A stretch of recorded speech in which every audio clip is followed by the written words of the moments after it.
आदमपुर का उपचुनाव का जो चुनावी प्रचार है वो अंतिम दौर में है और तमाम दल जो है अपना दमखम लगा रहे हैं। हमारे साथ कद्दावर नेता और पूर्व विधायक कुलदीप बिश्नोई जी हैं।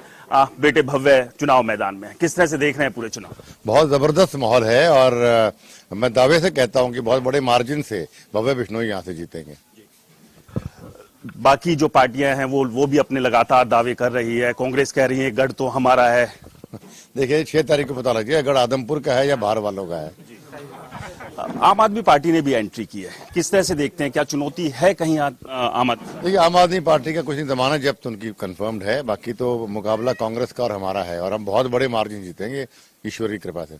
जयप्रकाश जेपी और भूपेंद्र सिंह हुड्डा, दीपेंद्र हुड्डा तमाम जो है लगातार यहाँ मोर्चा डाले हुए हैं, दावा कर रहे हैं कि जयप्रकाश जो है मात देंगे बीजेपी को, भव्य जीत नहीं पाएंगे। इस तरह के लगातार दावे जो है वो किए जा रहे हैं। देखिए अगर भूपेंद्र सिंह हुड्डा 10 साल इनकी सरकार थी तब तो डेरा नहीं हानि डाला उन्होंने, तब तो लठ मारे थे हमारे लोगों के। 10 साल जब भूपेंद्र हुड्डा की सरकार थी तो सबसे ज्यादा भेदभाव अगर किसी हल्के के साथ हुआ तो आदमपुर के साथ हुआ, बिजली के मामले में, रोजगार के मामले, विकास के मामले में।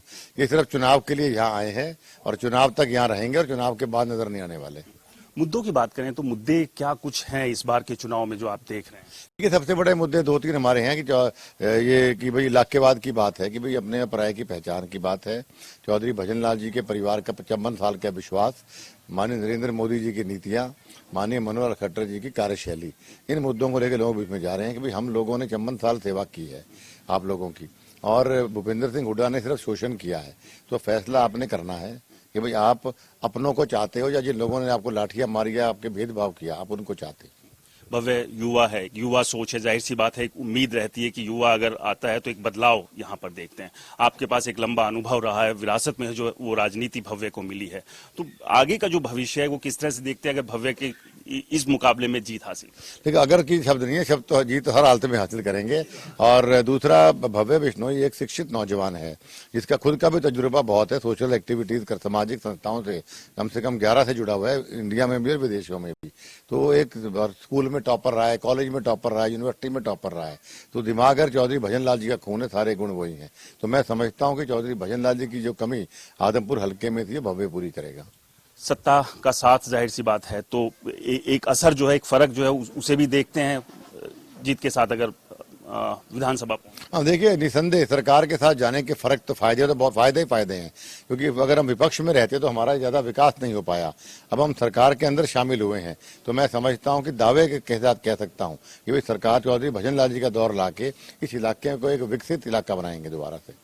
बाकी जो पार्टी हैं, कांग्रेस की जैसे आप बात कर रहे हैं, जयप्रकाश वहां से, आम आदमी पार्टी से सत्येंद्र हैं और इसके अलावा कुर्डाराम जो है वो इनेलो से खड़े हुए। तो चुनौती कहाँ किन से देख रहे हैं इस मैदान?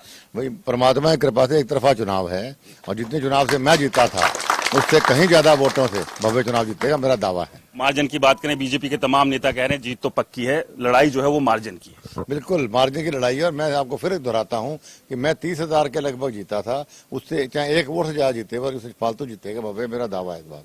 चलिए बहुत बहुत शुक्रिया हमसे बात करने के लिए और शुभकामनाएं। हमारे साथ कुलदीप बिश्नोई थे।